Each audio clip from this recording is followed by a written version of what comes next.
if they still have a disinformation campaign going on, is it trillions of dollars? Oh boy. Right? Where does it go? Where do those tentacles lead? What are the levers that they're pulling? It really raises a lot of questions. All I can say is whether they spent millions or billions or trillions on it, whatever they were buying with it sucked us into it.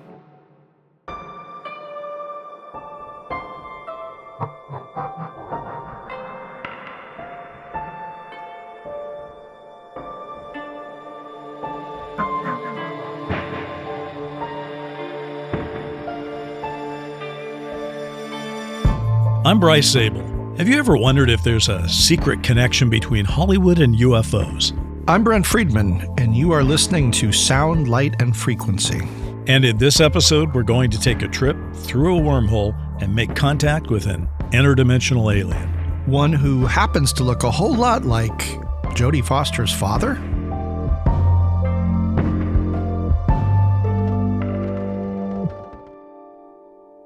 All right, we're back, and we're going to get this party started here.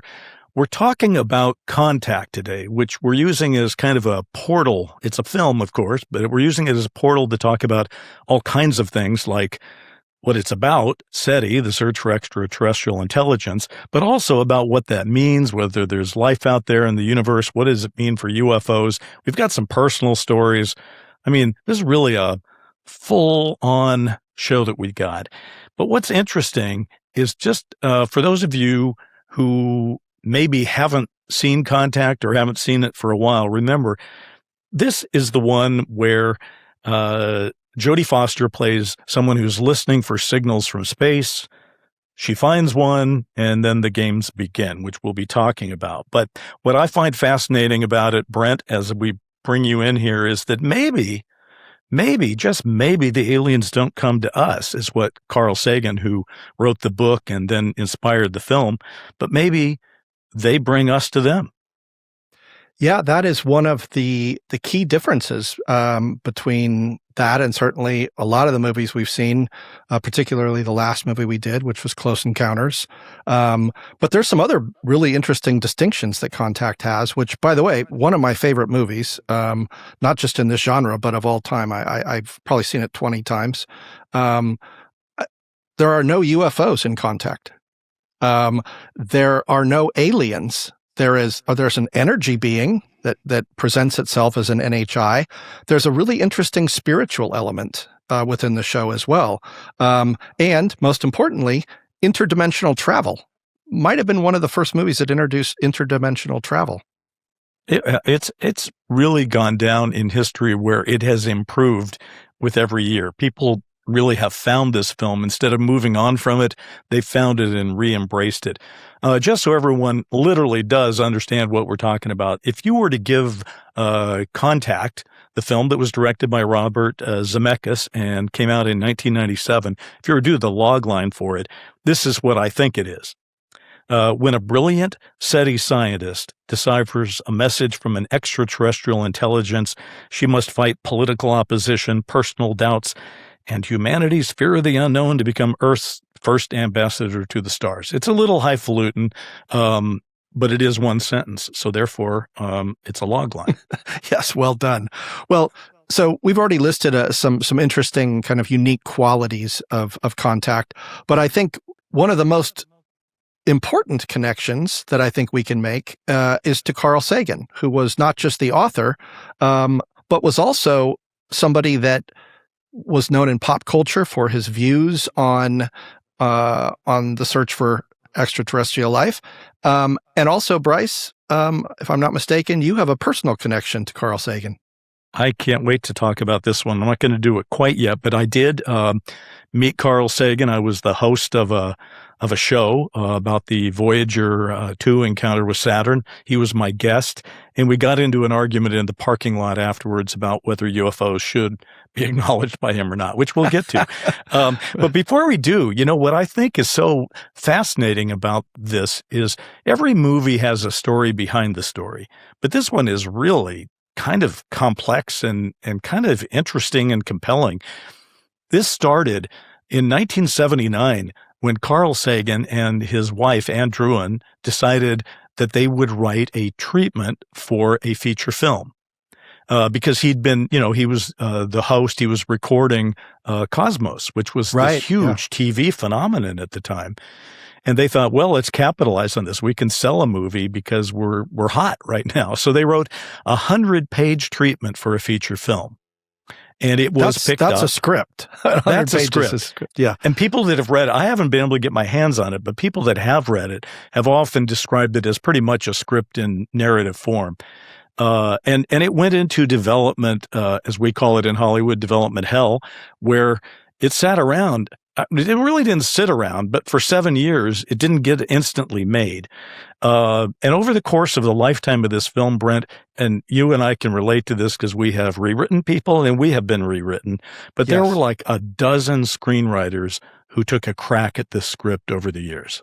A dozen. A dozen in 7 years actually sounds small to me. It might even be, well, actually, that's just the first run. Okay, because, all right, so Carl Sagan at some point decides, this isn't going as fast as I would like it to have gone. So he decides to write the book.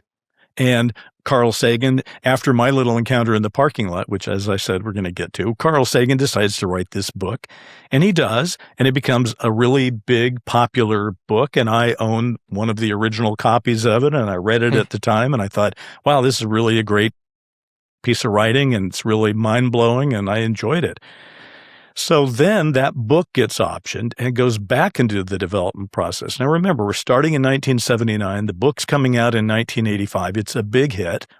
And it goes back into development. Producers change, directors change. At one point, Spielberg's going to direct it. At another point, George Miller's going to direct it. It ends up with Zemeckis, of course.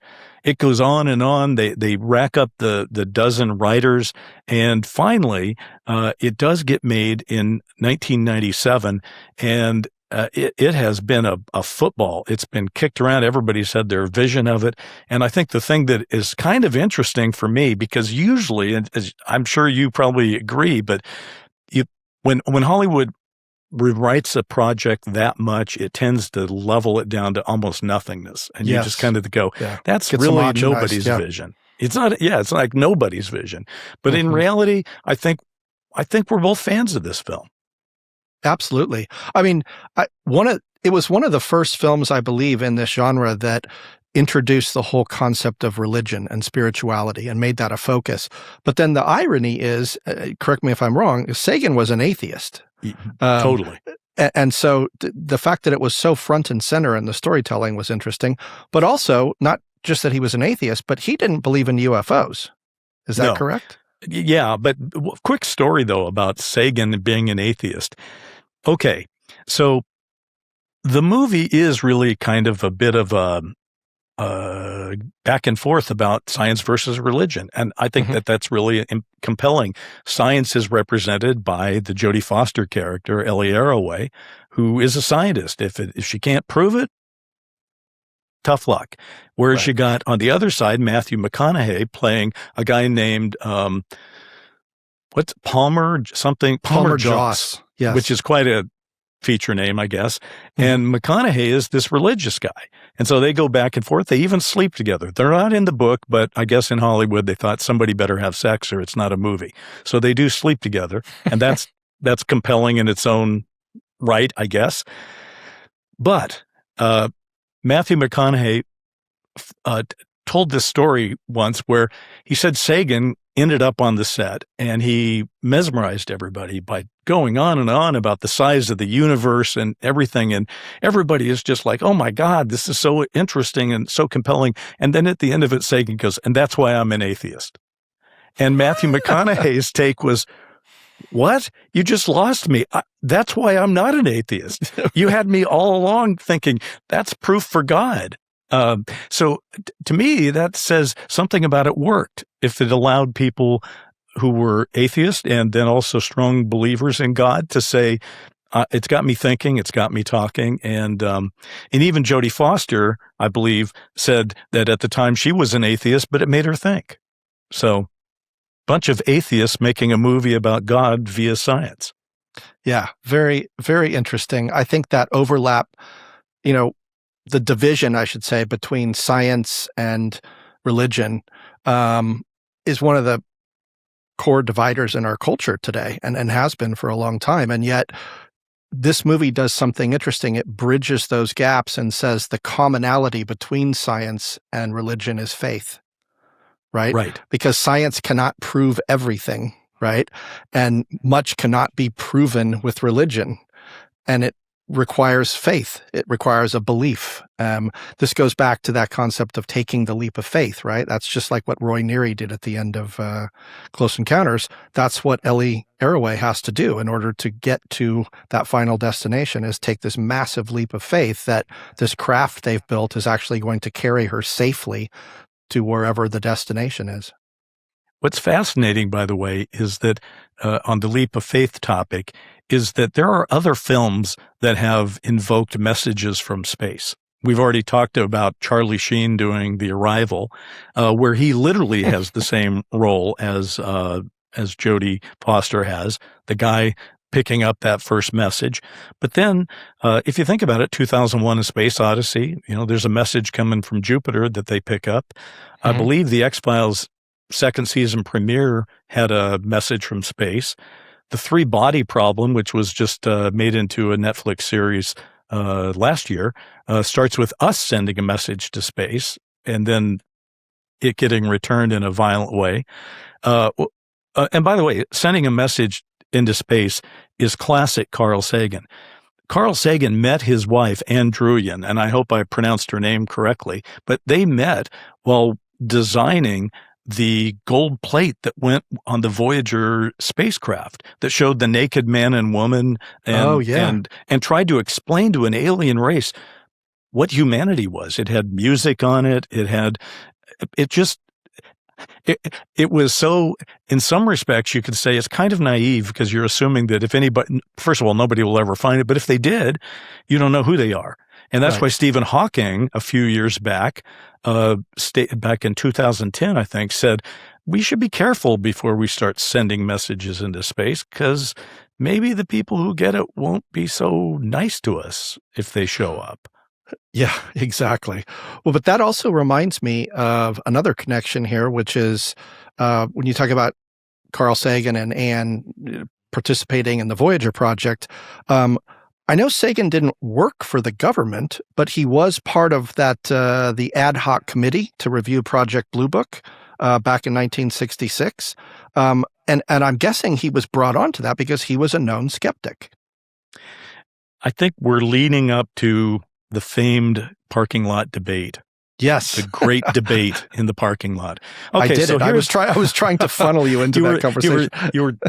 I've woken up to that possibility. Okay, so I'll try to make this, I'll give you the short version of it if I can. Well, we're back, and I think it's time for the great parking lot debate between myself and Carl Sagan. Here's what happened. Sagan had established himself as kind of a skeptic, as you pointed out, Brent.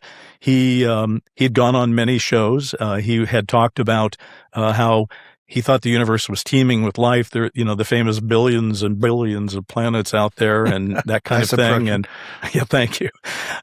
So anyway, he said that the problem was UFOs he didn't buy because he didn't see the evidence and they couldn't be here because the distances were too great, which is, we'll get into more in a moment, but we both know that he started out in his young life as a kid and then into the 60s, where he actually did talk about how UFOs could be aliens from space. And then he had a change of heart. All right. So that's the backdrop. Okay. All right. It's 1981. It's August. And Voyager 2 is having an encounter with Saturn, which means it's going to do a close flyby of Saturn. It's going to send back photos. Everybody is very excited. I was an anchor reporter at the PBS station in Los Angeles, KCET, and I had been put in charge of anchoring and hosting a show called Saturn and Beyond. So I thought, what can I do to make this exciting, to get some audience here? And I thought, well, Carl Sagan, the year before, had just recorded and produced Cosmos at that same station. Mm-hmm. I thought if anybody has something that they owe the station, it's Carl. I mean, he spent an entire year or more there recording it. So I put a call through and asked him if he would appear as our live guest. And he said, yeah. So he came out that night. He was the guest. It was pretty cool. We got to talk about what was going on, and you know how great the guy is. You know, he was just phenomenal on TV. I mean, before I get into tell me what you remember about Carl's persona. What's your take on how he was? I mean, you know, when I became aware of Carl Sagan, he struck me as the prototypical scientist. Like, I believed every word that came out of his mouth. Right. He seemed incredibly learned, if not a genius. And he seemed, there was a bit of arrogance to him, but probably well earned, because he, like I said, he seemed like a very smart guy. But he seemed like an ambassador for space travel, right? That's how he came off to me. And the guy who sort of has taken his place is Neil deGrasse Tyson, who is not nearly as charming as Carl Sagan and not nearly as nice. I mean, Neil deGrasse Tyson sort of just laughs at people that have any belief or experience or whatever with the UFO topic. He's kind of made a persona out of being an asshole on TV about it, to be honest with you. And Sagan never was that. Sagan was a really cool guy. I mean, I was really happy to have him on the show.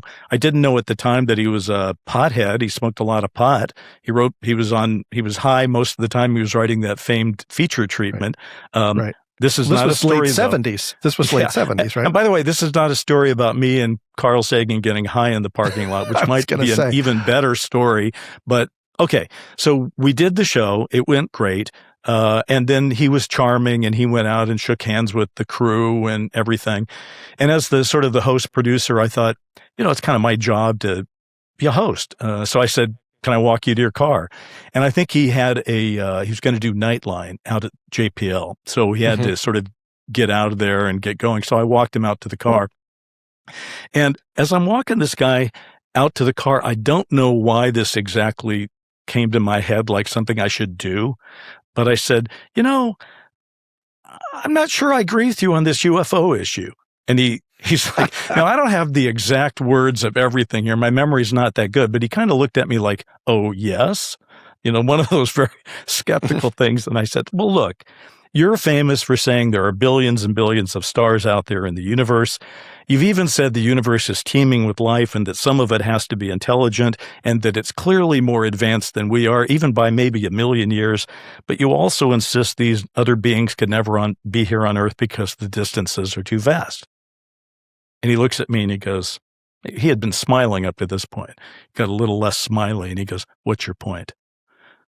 And I went, well, I bet, you know, it's just that if you're going to look for radio signals from other civilizations, I mean, if they're so far advanced from us, maybe they know physics better than we do. Maybe they're already here. And if you're going to be looking for radio signals which you haven't received yet, why wouldn't you want to look into the evidence that we already have here on Earth for people who have seen things and pilots from the military and commercial? And, you know, you know where this goes. It was just me and Carl standing there going, volley, return, volley, return, volley, return. And I have to say, he didn't budge at all. I mean, I didn't convince Carl Sagan that he should be studying UFOs, and he didn't convince me, by the way, that they weren't real. And he was charming enough. And then about 15 minutes in, he said, well, I've got to get to JPL. And he got in a car, which the one thing, I don't remember what the car was, Brent. I remember it was a super cool roadster kind of thing. So my last image of Carl Sagan is he gets in this hot sports car and he goes motoring off with the top down off to JPL. And I've never forgotten that, because he had a way. I guess I would just say this. He could have been really mean about it, but he wasn't.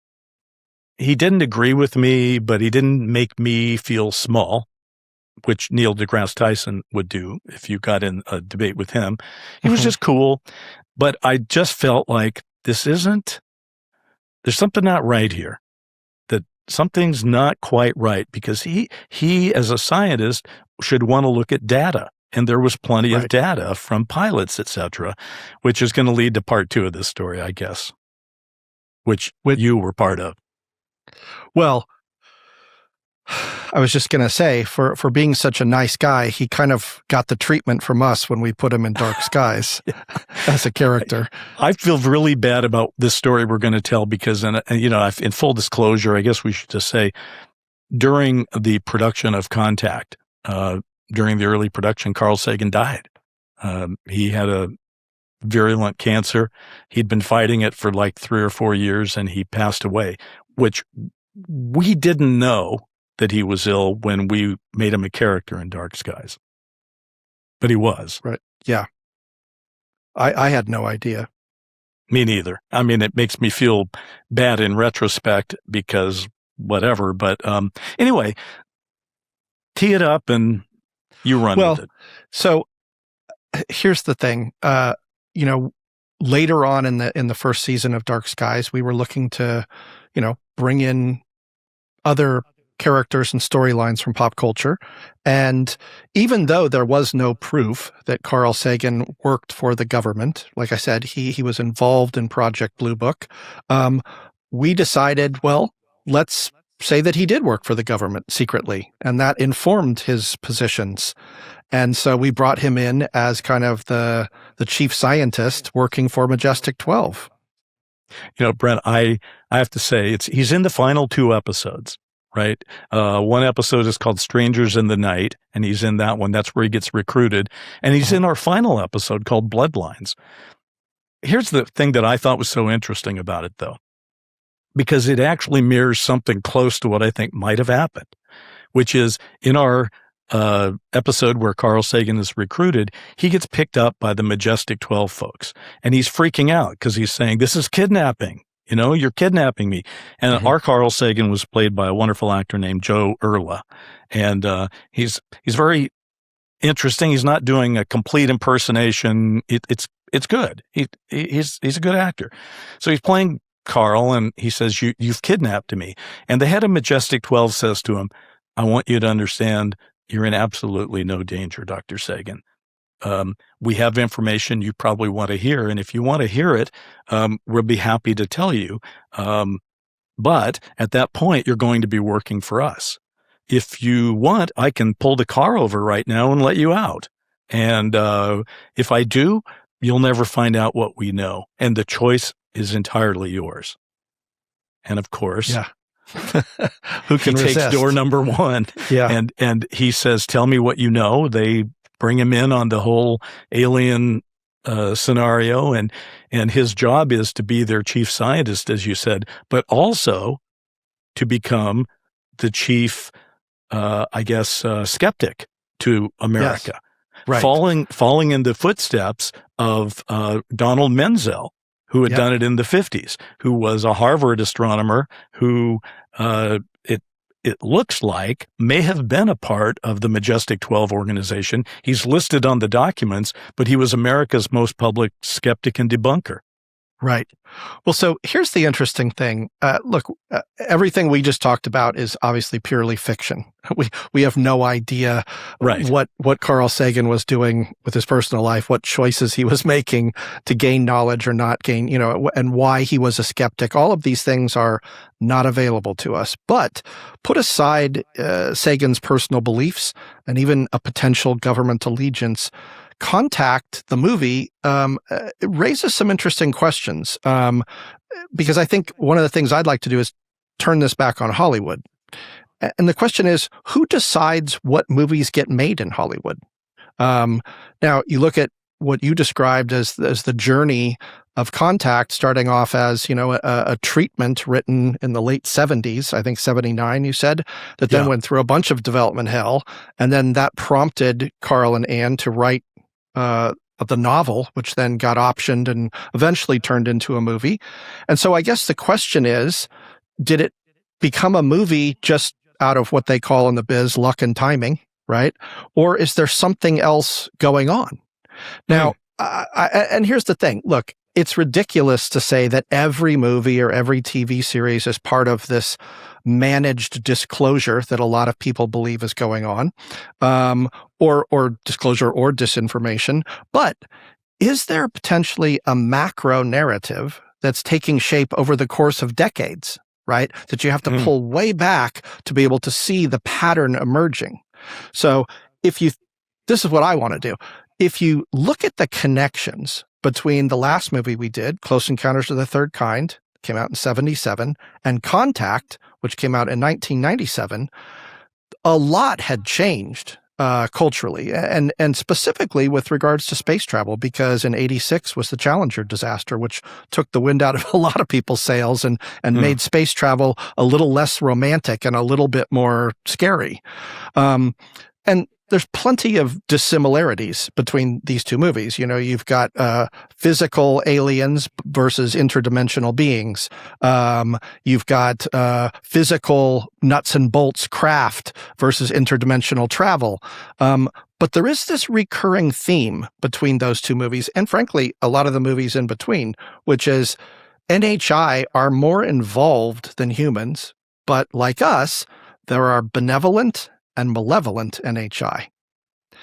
And so now you say, well, from one movie to another, if you say, well, if there was an agenda, they wouldn't be saying in one movie, well, they're all good, right? It's E.T., it's the little gray space brothers from Close Encounters, or they're all bad, like Independence Day, or going back to Charlie Sheen, The Arrival, right? So how do we account for this? And is there something to be gained by looking at that larger kind of view of the narrative that's slowly been evolving over time in Hollywood through a series of movies and television shows? It is interesting. In 1997, Contact, you'd have to say, is about good aliens, or good NHI, non-human intelligence, whatever they are exactly, although they're clearly aliens from the Contact point of view. But what was going on in the mid-90s? From around 93 on, let's face it, you had the X-Files, which had captured everyone's imagination, and there was a giant conspiracy, and the aliens weren't necessarily the good guys. Then you also had, I had a movie come out at that time called Official Denial, where the aliens were pretty good because they were us in that movie. But then you had our own show, Dark Skies. You had The Arrival with Sheen, where they were not good people. They were trying to take over our planet through nefarious means. You had Independence Day, the blockbuster of 96, where, everyone knows in Independence Day, we fight aliens and we blow things up and all that. What's interesting is in 96, while you and I were doing Dark Skies, Time Magazine did a cover story about this. They were saying that the alien story had gotten so big that everybody was in on the act. And we were one of the shows that was highlighted for doing that. Absolutely. I know I was quoted in it. I can't remember what the quote was, and it probably wasn't all that important, but it was in it. So what's interesting, though, is most of the product that was part of this explosive new reckoning in the 90s was bad aliens. Aliens that want our home planet and want it for reasons where it wasn't exactly good for us.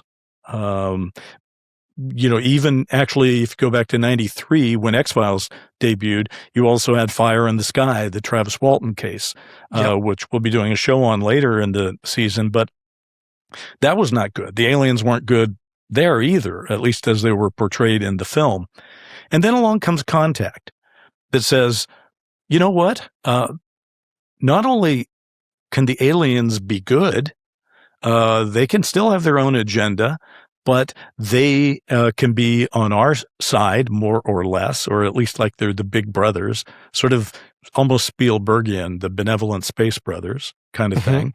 And I find that whole context very interesting. And at the same time, I will also say this, which I don't know if this says something about ufology or Contact as a feature film, but most people think you can't make a good alien movie without aliens and some sort of conflict. Right. But in reality, Contact is considered a very, very good movie, and nothing gets, actually there is something that gets blown up. The first version of the spaceship they build gets blown up. Yep. So I guess they had to blow something up. But otherwise, it's very calm, and I don't know if that's part of an agenda or not. So I think I've just stalled and I haven't answered the question. What is your answer? Well, I appreciate the stall. You took us on a nice detour there. I want to go back to something our friend JC said to us in our infamous encounter with him in your backyard. He said that the disinformation campaign, right, was strong, and that what he was doing was working with the group from ONI to counter that with a disclosure program, right? And that what their goal was to work with Hollywood to slowly disclose, kind of, I think that was the first concept of drip feeding disclosure over time using the veil of fiction, right? So I think this is a key idea is if that were true, and we go back and we look at just the spectrum from 77 to 97 before we kind of really widen the iris.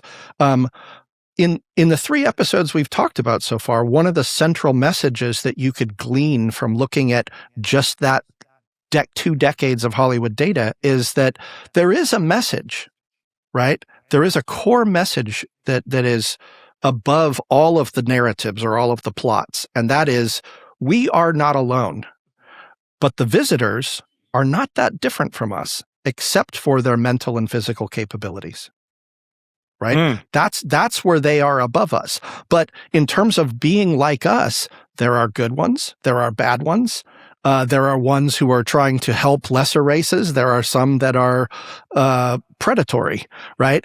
And so that actually, going even back to Sagan's idea of billions and billions of stars out there, it would make sense that there's not just one other race in the entire, galaxy or universe. There's got to be many of them.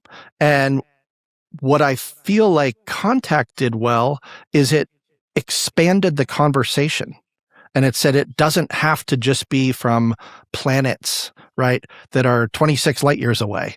It can be something where it could be much further. And by the way, when we get there, it's not even a physical place. Right. Jodie Foster, as character, Ellie, goes to a place that has been digitally recreated or virtually recreated from her memories, from a painting that she did as a kid, right? Which says a lot about the power of these aliens or these non-human intelligences that can pose as her dead father, right, to connect with her. That is a level of sophistication and even beyond benevolence, and which is, by the way, the last point I'll make. I think part of where I look at Contact and I see that it introduced this concept of spirituality, again, not as kind of the central tension between science and religion, but also attributing spiritual qualities to the aliens to the point where today there's a discussion that it's either angels, right, or aliens. Right. And certainly in the religious community, that is true. You know what? I just realized while you were talking, you and I are such undisciplined podcasters that we managed to get this far into a program and not actually explain to people what the plot of this movie was. So I'm just going to fill in one thing before we go any further, which is they get a message from space. We're condensing here, but Ellie gets this message from space. It goes public. So it's not kept secret. It's not the government keeping it secret. They tell everybody what it is, and then they all get to work to try to figure out what it says. And what it is a detailed schematic for some kind of machine. Not necessarily a spaceship. Nobody knows what it does, but they build one. And a terrorist blows up that first version, and then a rich guy, sort of Elon Musk, who's dying in space, played by John Hurt, has built a second one, and it turns out that our main character, Ellie, gets to get on that craft. It does a bunch of whirring and stuff when they turn it on, and nobody is quite sure what's going to happen, and then, in an instant, it stops, and there's Ellie, and everybody goes, I guess nothing happened. Only that's where it gets interesting. Right, because everything she experiences, we experience, but everyone back on Earth saw the ball fall in 2 seconds and assumed nothing happened. There was no encounter. And what's so great about that, though, is the 18 hours they find out that there's 18 hours of recording of this digital noise, but it's not like it did only take seconds. It took 18 hours, but nobody believes her. And, Right. and I've always wondered, because 18 is such a specific number. Remember back during Watergate, Nixon had his 18-and-a-half-minute gap in the Watergate tapes. Right. And now this is the 18-hour gap. Yes. I don't know if they were making any political statement about that, but interestingly enough, that's not in the book. The 18-hour thing, it's not in the book. The first screenwriter put that in. Okay. And it actually works very well. And there's been controversy over time in those dozen drafts or different writers. There were many different endings to it. It was possible to have an ending where it was very clear that she had gone someplace, and they sort of ended on one where it looked like the guy in the government didn't want to admit she'd gone someplace, and she probably went someplace. I mean, most people came to the belief that she had gone someplace, but she had gone there in a way that violated the laws of physics, which takes me back to Carl Sagan and the argument in the parking lot. Yeah. He's written a book and allowed a movie to be made about it where what happens in it violates the laws of physics, as at least he knew them at the time. And yet that's the building block of the entire book.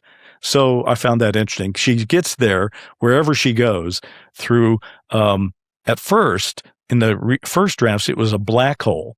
She traveled through a series of black holes.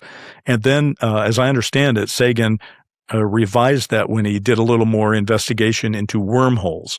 Yes. Now, between you and me, I couldn't tell a black hole from a wormhole if you put them in front of my nose here. But I think apparently a wormhole has lighting, because I could see inside of it in the movie. Exactly. That's the difference. Good point of view. And by the way, the sequence where she actually travels through this collection of wormholes is very similar in its impact emotionally to what happens in 2001. That sequence that blew everybody's mind at the end.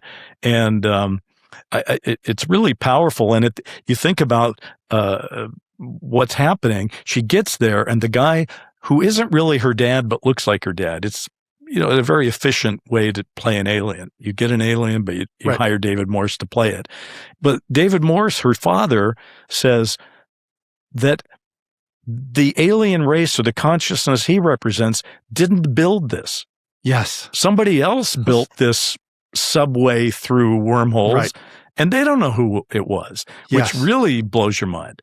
Yes. And it's all, his point is, it's all just a test, right, for different civilizations to see if they're ready to rise to a higher level and, I suppose, become non-human intelligence, right? Because that alien you're describing that turns into her father, the first glimpse of it is just this weird vacillating light energy. It's an energy being that just manifests and take the form of her father.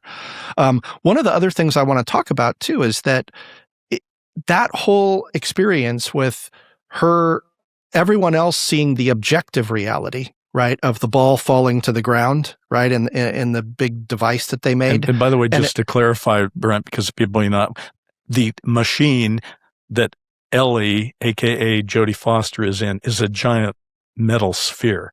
Yes. I'm sorry. And so when the ball drops, it literally falls into the water or something, but it falls. Yes, it falls, and in just a matter of seconds, and that's the objective reality everyone sees. However, this movie introduces the concept of subjective reality, right? Which then takes into account quantum physics and how reality is dependent upon how you observe it and who the observer is.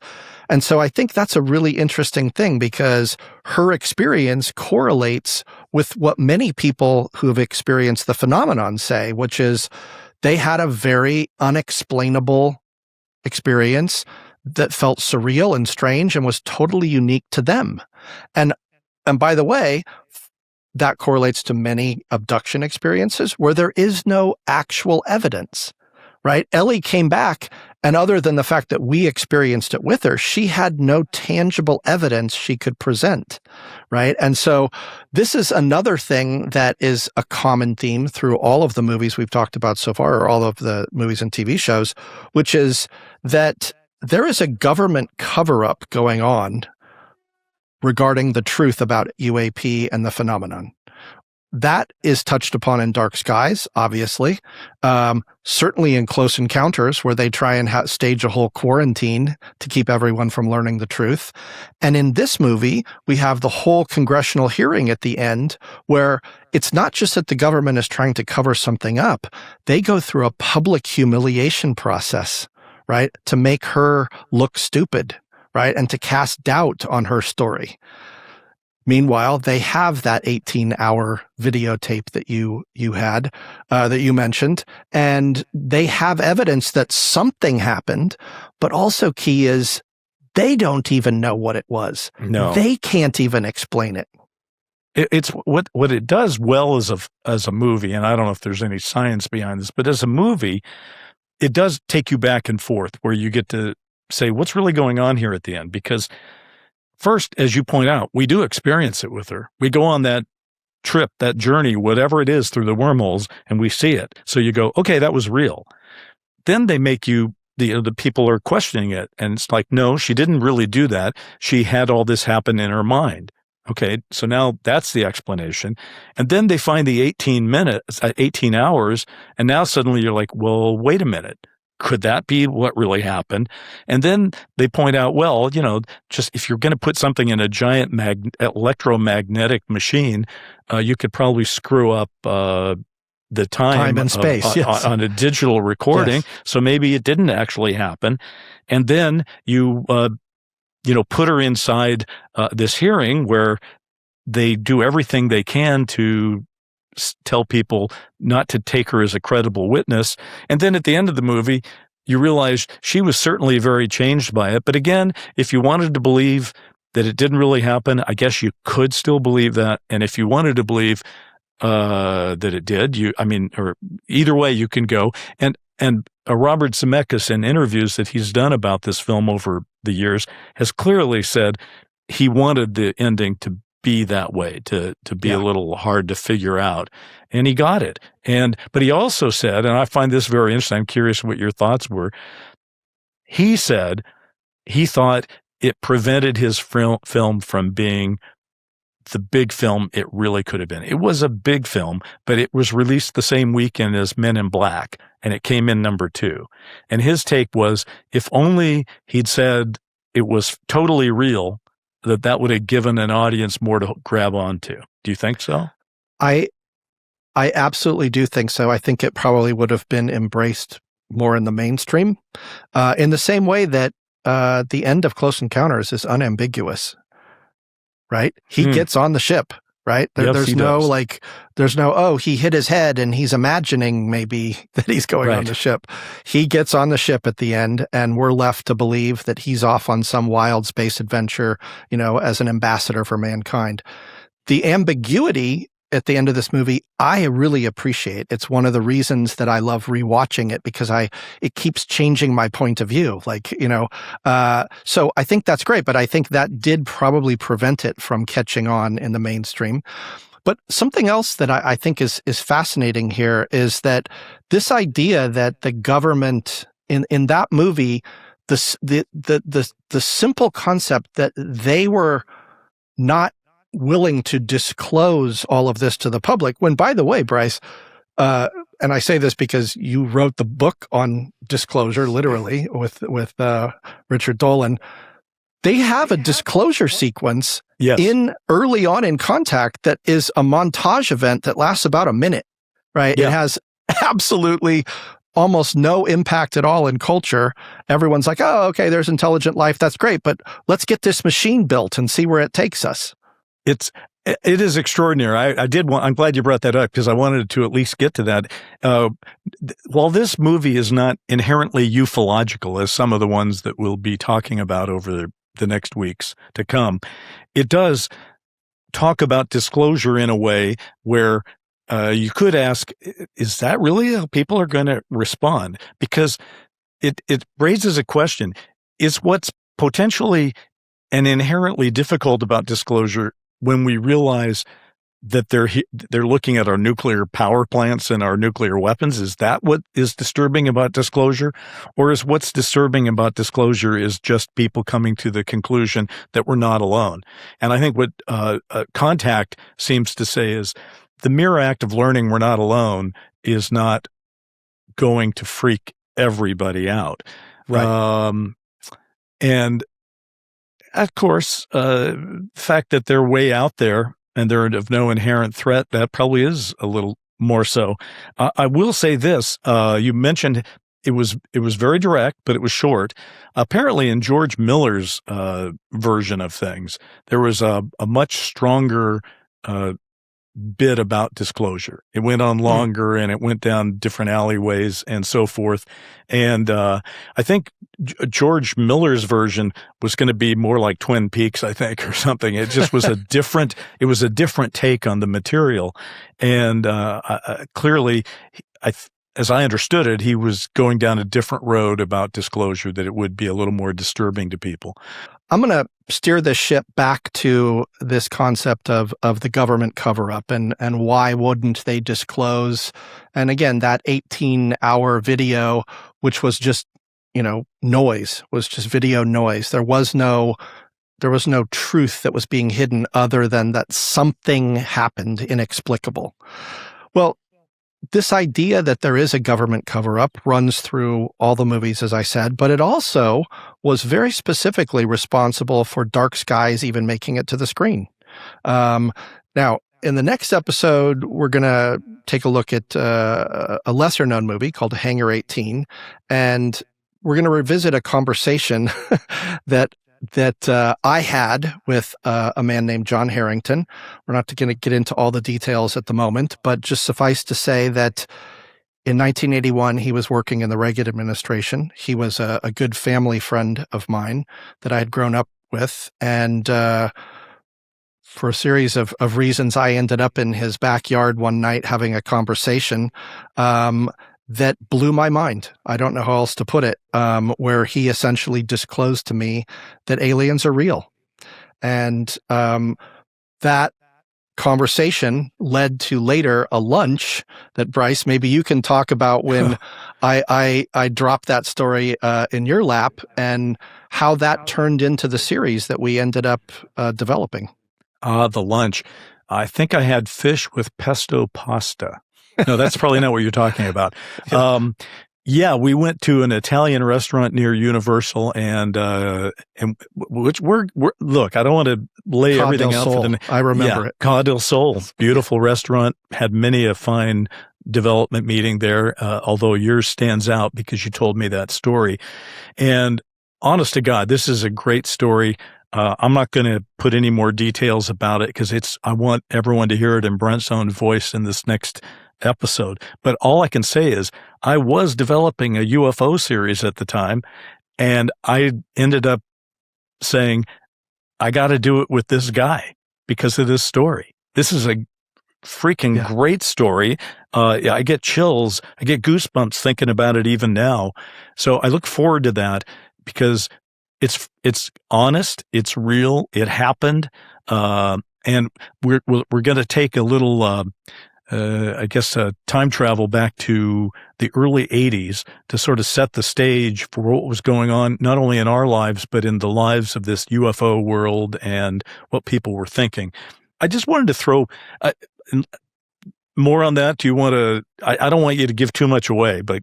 No, I want to just give one little tease that I think hopefully brings everything together in terms of what we've been talking about with regards to this episode and Contact specifically. And one thing that John Harrington said to me in our conversation is when I asked why more people don't know the truth that aliens are real, he said this. He said, "Oh, lots of people know. Go into any bookstore and you'll find all sorts of books that contain the truth, right? In part or in whole. And right next to them, you'll find other books that say the complete opposite, that debunk everything. The government publishes those books. It's part of a multi-billion-dollar disinformation campaign." Now, in 1981, I don't even know if I'd heard the term billion, right? So my mind was getting blown on many different levels. But the point is that was done to muddy the narrative, right, of the UFO and ufology and the phenomenon storyline. And it was to confuse the populace, very much in the same way that the ending or the ambiguity of Contact leaves you saying, well, I'll just have to figure out myself. What do I believe? Well, and remember, too, that what John Harrington was saying, this disinformation campaign that they were waging in 1981 was a multi-billion-dollar effort. Well, in 1981, we didn't have the internet. We didn't have AI. We didn't have all of the social media and the platform tools. If they still have a disinformation campaign going on, is it trillions of dollars? Oh, boy. Right? Where does it go? Where do those tentacles lead? What are the levers that they're pulling? It really raises a lot of questions. All I can say is whether they spent millions or billions or trillions on it, whatever they were buying with it sucked us into it.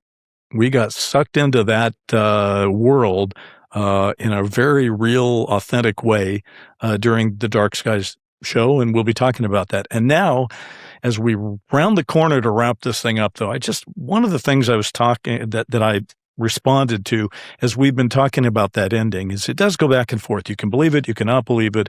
It's about the nature of reality and that kind of thing. And there's just there's a line that really stands out to me in this film that I want to pose to people, because it kind of does a very good job of allowing you to think about what we're up against when we talk about the phenomenon. Ellie has gone through this thing. Well, actually, I think it's before she's gone through this thing, but she's talking to Palmer Joss, the Matthew McConaughey character. Mm-hmm. And he says to her, "Do you love your father?" And she's kind of taken aback. Like, what? Why are you asking me that? He goes, "Do you love your father?" And she goes, "Well, yes." And he says, "Prove it." And I kind of liked that, because it does take you back for a second. It's like, well, of course it's a fact that she loves her father, but where's the proof? Yes. Where is that proof that you got a Christmas card from him, or you sent him a present, or that you told people you loved him? That's not proof. You know, that's evidence. That's evidence. But then again, all of that evidence could be questioned by somebody that says subjectively, well, I think I love my father more. I do a lot more for him than you've done. So I'm not sure that you do love him. So I say, as we wrap it up, let's each take a shot at just why this film is something that we think. There are going to be films we talk about that I'm not going to recommend everybody go out and watch. For sure, they're coming. But this isn't one of them, because this is a thoughtful one. It has aged pretty well for being 30 years old. It's got great acting in it. Zemeckis does a good job on it. The only knock I have on Zemeckis doing it is the soundtrack sounds to me just like the Forrest Gump soundtrack. I just can't get it out of my, every time I watch Contact, I'm like, wait a minute, is Tom Hanks coming into this film soon? Because it just feels like that. But it makes you think about those things. And I have spent the better part of my life in contemplating the phenomenon, thinking about this science versus religion thing. And the reason I find it so compelling is that there are a whole lot of scientists who believe science proves God. Mm-hmm. They believe that when you see how intricate the universe is and how large it is and how the rules of physics and things work, that wasn't just random, that maybe there's a God that had a part of that. So I think as over the episodes that will be in our future here, Brent, it's good to think about that, because there are some people that think, as you pointed out, that we're not talking about perhaps extraterrestrials. We're talking about angels and demons, and it goes back to the Bible with Ezekiel's wheel and all that really being a flying saucer. So it's a thoughtful, important film. I happen to think people are sometimes wasting their time with SETI when they should be in fact, looking into the data from pilots about real, actual UFOs. But we'll leave that for future episodes. I enjoyed it. And I'll tell you something. Not only did I enjoy it when I first saw it, because I had read the book, I enjoyed it when you and I watched it. We screened it here at my house in preparation for this, and I enjoyed watching it that second time because I saw so many things in it that I totally missed seeing in the theaters. Yes. No, it's like I said, I've seen it at least 20 times. I see something different each time. And Hold I think the phone. 20 times? Yes. What? Really? I said that earlier. So I reserve that. Those numbers are Godfather numbers for me, but go ahead. Oh, no. All right. Godfather's more like 40 or 50. Oh, my God. So, all right. Yeah. Okay. Keep going. I know. I'm a man of repetition. So I think for me, the key thing was, as I said before, that this incorporation of spirituality, right? Even to a degree, you could start to say, is it the introduction of the afterlife being tied to aliens, right? Because the alien appears as her dead father, right? And so that whole idea that we go searching for extraterrestrial life, we go searching for aliens, and what do we find? We find ourselves, right? That the universe itself is this mirror, and the more we stare at it looking for answers, the more we learn about ourselves and our own reality. And I think that was the first movie that even abstractly made me start to think about the UAP, phenomenon in a whole new way that I had never thought before. Well, amen to that, brother. I feel like we could probably talk about this world of contact, and not to mention the movie, for a long time more. I'm sure it'll come up more as we discuss things, but for right now, I'm ready to sign out. And it's been a pleasure seeing you for this one. And I just leave everyone with this thought: watch the skies. Soundlight and Frequency is an iHeart podcast produced by Stellar Productions. It's executive produced by Nick Johnson, and for Stellar, Jackie Zabel. Our show's music was written by Anna Stumpf and Hamilton Lighthouser. And your hosts and executive producers are Bryce Zabel, that's me, and Brent Friedman. Watch the skies.